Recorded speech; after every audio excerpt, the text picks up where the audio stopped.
نبی اسلام کا ایک جو آپ صلی اللہ علیہ وسلم کو سفر و حضر میں آپ کے اونٹ کا کجاوا کسا کرتا تھا، وضو کروایا کرتا تھا، جب مر گیا تو صحابہ نے کہا یہ تو سیدھا جنتی ہے.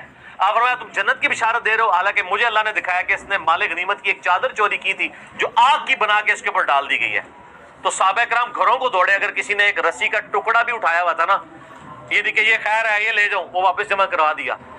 نبی علیہ السلام کو وضو کروانے والا، آپ کی سواری کا کجاوا کسنے والا، اس کی نسبت کام نہیں آئی ہے، اللہ تعالیٰ نے اس کو آگ کی چادر بنا دی ہے.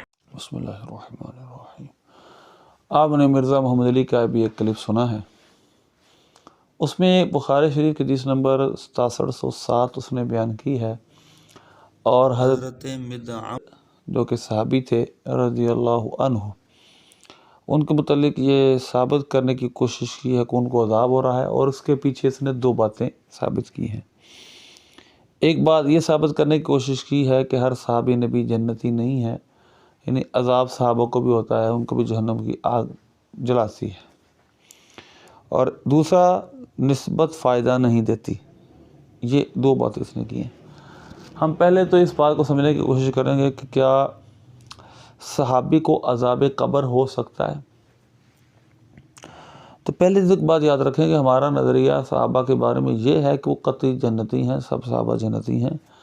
ہمارا یہ نظریہ نہیں ہے کہ وہ معصوم ہیں، ان سے کوئی گناہ ہو نہیں سکتا، ہم یہ نہیں کہتے. ہاں محفوظ عن الخطا ہیں، اس کی دلیل بھی ہمارے پاس ہے، لیکن معصوم عن الخطا نہیں ہیں، ان سے گناہ ہو سکتا ہے. اور یہ بھی ہے کہ کیا ان کو عذاب قبر ہو سکتا ہے کہ نہیں. ہمارے نزدیک جو علماء ہیں وہ کہتے ہیں عذاب قبر بھی ہو سکتا ہے، لیکن وہ جنتی ہیں، جہنم میں کوئی نہیں جائے گا صحابی.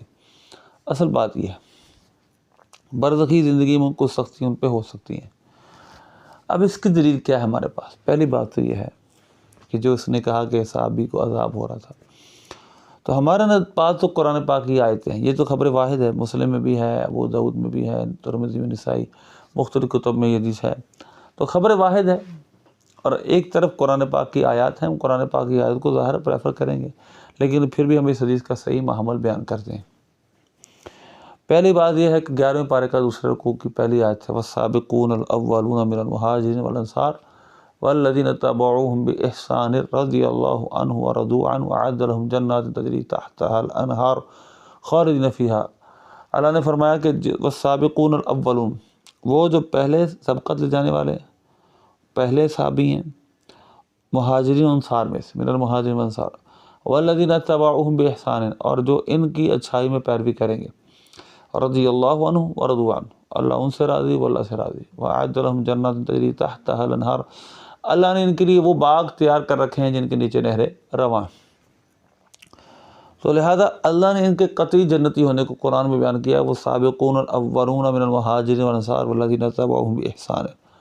تو لہذا ہمارے نزدیک جو پہلے ہجرت کر کے گئے، جنہوں نے پہلے ایمان لائے، وہ قرآن کی اس نص کی وجہ سے جنتی ہیں. لہذا ہر صحابہ نبی جنتی ہے، اور جو ان کی اتباع کریں گے وہ بھی جنتی، جیسے قرآن میں فرمایا. تو لہذا قرآن پاک ان کے جنتی ہونے کی خود سند دے رہا ہے. سورہ حدید 28-27 پارہ اللہ فرماتے آیت نمبر 10 میں لا یستوی منکم من انفق من قبل الفتح وقاتل، کہ جنہوں نے فتح مکہ سے پہلے جہاد کیا، خرچ کیا، اور بعض والے برابر نہیں ہیں. لیکن فرمایا وَكُلًّا وَعَدَ اللَّهُ الْحُسْنَى، اللہ نے سب سے اچھے ثواب کا وعدہ کیا. اچھا ثواب یعنی جنت. تو لہذا ان کے قطعی جنتی ہونے کی، ان کے جنتی میں جانے کی دلیل تو قرآن سے ثابت ہے. تو لہذا خبر واحد تو قرآن کی آیت کے سامنے نہیں آ سکتی. اگر یہ ثابت کیا جائے اس حدیث سے کہ وہ جہنمی ہے، معاذ اللہ، جہنمی ہونا سے اس حدیث سے ثابت نہیں ہوتا. اس حدیث کا معمول بیان کر چکا ہوں کہ عذاب قبر صحابہ کو کسی میں کو ہو سکتا ہے، تھوڑی بہت سزا مل سکتی ہے. یہ قطعاً ہمارے عقیدہ رسول کے منافی نہیں ہے، لیکن وہ جائیں گے جنت میں. نمبر 1. نمبر 2، جو اس نے نسبت کی بات کی ہے، اچھا میں نے کہا محفوظ ہے، یہ بھی قرآن سے ثابت ہے. مثلا سورہ حجرات ہے، اس کا پہلا رکوع اللہ فرماتا ہے وَعَلَمُوا أَنَّ فِيكُمْ رَسُولَ اللَّهِ، جان لو تم میں اللہ کے رسول ہیں، لَوْ يُطِيعُكُمْ فِي كَثِيرٍ مِّنَ الْأَمْرِ لَعَنِتُّمْ، اگر وہ بہت سارے کاموں میں تمہاری بات ماننا شروع کر دیں تو مشقت میں پڑ جاؤ. وَلَكِنَّ اللَّهَ حَبَّبَ إِلَيْكُمُ الْإِيمَانَ وَزَيَّنَهُ فِي قُلُوبِكُمْ وَكَرَّهَ إِلَيْكُمُ الْكُفْرَ وَالْفُسُوقَ وَالْعِصْيَانَ أُولَٰئِكَ هُمُ الرَّاشِدُونَ فَضْلًا مِّنَ اللَّهِ وَنِعْمَةً وَاللَّهُ عَلِيمٌ حَكِيمٌ. اللہ نے فرمایا لیکن اللہ نے تمہارے لیے ایمان کو پسند کیا، اور حبب الیکم الایمان وزینہ فی قلوبکم، تمہارے دلوں میں ایمان کو مزین کیا، وکرہ الیکم الکفر والفسوق والعصیان، اللہ نے تمہارے ناپسند کیا کفر کو، فسوق کو، عصیان، عصیان مانا گناہ، اور فسق طاعت سے نکلنا، طاعت سے نکلنے کو، گناہ کو اللہ نے ناپسند کیا ہے۔ اولئک هم الراشدون، یہ کیا ہیں؟ ہدایت یافتہ، یہ فضل من اللہ نعمت، یہ اللہ کی طرف سے فضل اور نعمت ہے۔ تو لہذا صحابہ کے محفوظ عن الخطا ہونے کی دلیل قرآن سے ثابت ہے۔ اللہ نے ان کے لیے کفر کو، عصیان کو، فسق کو ناپسند کیا ہے۔ اب اگر کوئی ان قرآن پاک کی آیات کے سامنے اخبار احاد پیش کرتا ہے، حدیث پاک پیش کرتا ہے، تو یہ سب کو پتہ ہونا چاہیے کہ باقاعدہ یہ اصول ہے کہ جب یہ قرآن کوئی حدیث پاک دیکھی جاتی ہے تو اس کو قرآن کی آیات پر پیش کیا جاتا ہے، اگر تو وہ قرآن کی آیات کے موافق ہو قبول کی جاتی ہیں، اگر نہ ہو تو قبول نہیں کی جاتی، یہ تو اصول ہے۔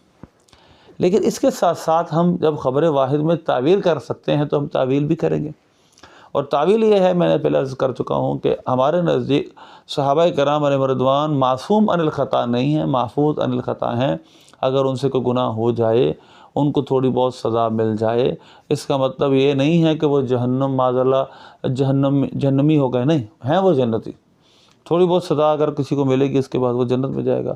تو لہذا جن حدیثوں میں صحابہ کے بارے میں کچھ روایتیں ویسے ضعیف ہیں، جیسے سبقات ابن صاحب نے حضرت سعد کی روایت، وہ تو ویسے ضعیف ہیں۔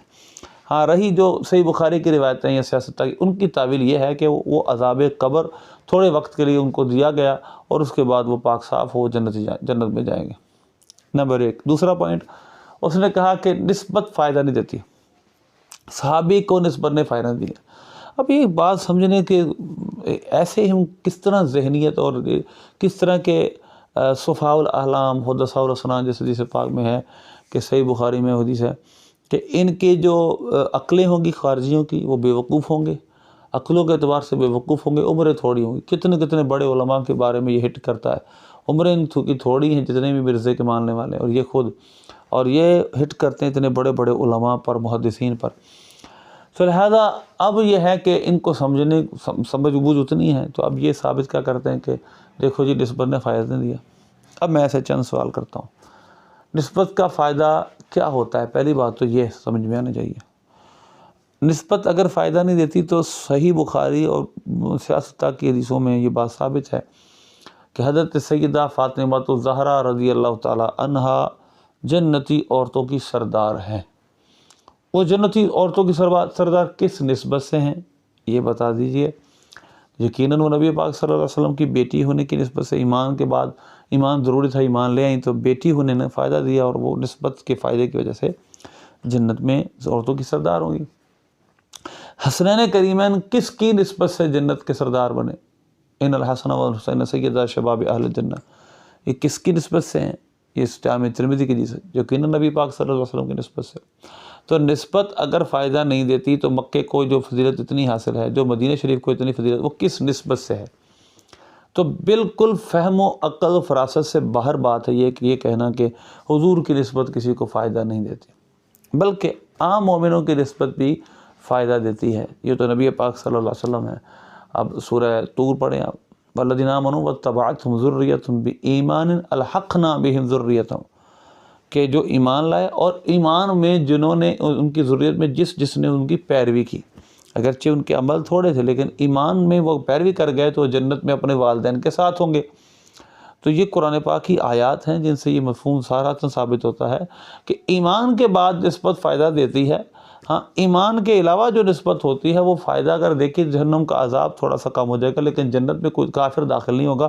لیکن ایمان والے کے بارے میں یہ ہے کہ اس کو نسبت اتنا فائدہ دے سکتی ہے کہ اس کو جنت تک لے جا سکتی ہے، جنت میں داخل کر، جنت میں اعلیٰ درجے دلا سکتی ہے۔ تو لہٰذا اس وجہ سے یہ بالکل بے وقوفانہ باتیں ہیں کہ نسبت فائدہ نہیں دیتی، نسبت فائدہ دیتی ہے، لیکن کچھ چیزیں سمجھانے کے لیے، کیونکہ اس میں حدیث میں آگے یہ ہے کہ پھر سب صحابہ نے جس کے پاس جو چیز تھی، حالانکہ اس نے چوری نہیں کی تھی لیکن احتیاطاً انہوں نے لا کر سرکار کی بارگاہ میں پیش کر دی۔